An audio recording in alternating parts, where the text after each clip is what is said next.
আল্লাহ নবী কোন তার মধ্যে ঈমান নাই, যার ঈমান নাই তার নামাজ রোজা কোন কাজে লাগবে?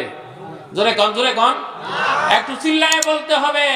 যার মধ্যে নবীর প্রেম ভালোবাসা নাই, তার মধ্যে সে যদি নামাজিও হয়, রোজাদার হয়, হজ করে, বারবার উমরা করে, অন্য অন্য দান সদকা, মসজিদ, মাদ্রাসা অনেক কিছু করে ফেলেছে, কিন্তু তার ভিতরে আল্লাহর নবীর প্রেম ভালোবাসা নাই। আল্লাহর ইজ্জতের কসম, তার কোনো কিছু কবুল হবে না, সব বরবাদ হয়ে যাবে। কি না থাকার কারণে? নবীর প্রেম ভালোবাসা না থাকার কারণে। জোরে তো বলতে পারলেন না। ঠিক আজকে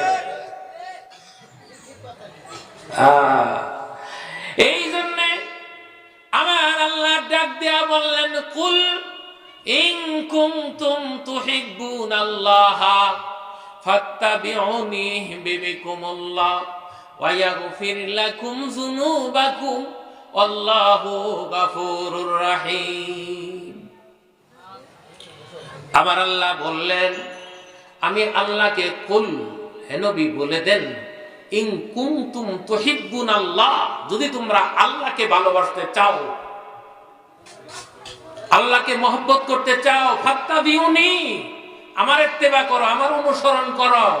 আমি যেভাবে খাই তুমি সেভাবে খাও, আমি যেভাবে চলি তুমি সেভাবে চলো, আমি যেভাবে ঘুম আসি তুমি সেভাবে ঘুম আসো, আমি যেভাবে ব্যবসা করি তুমি সেভাবে ব্যবসা করো, আমি যেভাবে বাথরুমে যাই তুমি সেভাবে যাও, আমি যেভাবে মসজিদে প্রবেশ করি তুমি সেভাবে মসজিদে প্রবেশ করো, আমার পোশাক যেমন তোমারও হতে হবে তেমন।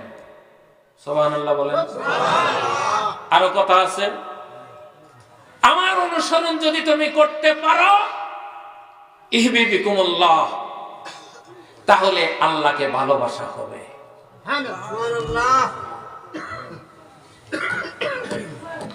তাহলে হামকে পাগড়িতে দেওয়াই নাকি টুপিতে থাকতে হয়। খুব ছোটখাটো সুন্নত যদি হয়, সুন্নত তো টুপিটাও থাকতে হয়, এটা কুর্তা গায়ে থাকতে হয় নিয়ম অনুযায়ী। মুখে একটু দাড়ি থাকা লাগে না? দাড়ি রাখা কি কি সুন্নত? দাড়ি রাখা ওয়াজিব, কেউ বলছেন ফরজ, কেউ বা অনেক উলামায়ে কেরাম বলেন দাড়ি রাখা ফরজ, অনেকে বলেন ওয়াজিব। ওয়াজিব তরক করলে গুনাহগার হয় না? বাবা দাড়িটা রাখবেন। ওয়াজিব তরক করলে কবিরা গুনাহ হয়, বড় গুনাহ। রাখবেন, অনুরোধ করি। আল্লাহর ওলিগণ এই কথাগুলি বলার জন্য আসেন, আপনি যেন আল্লাহর রাসূলের রঙে রঙিন হন, এটাই চান আল্লাহর ওলিগণ। ইউহিব্বুকুমুল্লাহ, আমাকে ভালোবাসা হবে। আমার বন্ধুকে যদি ভালোবাসো, আমার বন্ধুর নিয়মে যদি তুমি রঙে রঙিন হও, আমার বন্ধুর চরিত্রে যদি তুমি চরিত্রবান হও, তাহলে আমি আল্লাহ খুশি হয়ে যাই।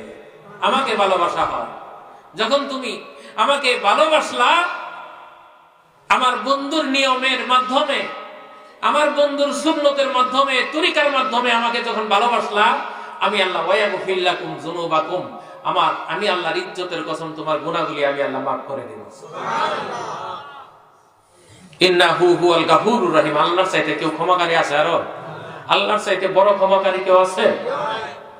এখন আপনাদেরকে যদি আমি বলি, বাবা আপনারা আল্লাহর রাসূলের বিধান অনুযায়ী, সুন্নাহ অনুযায়ী, রীতিনীতি অনুযায়ী জীবনটা গঠন করুন, কিয়ামতের ময়দানে আপনি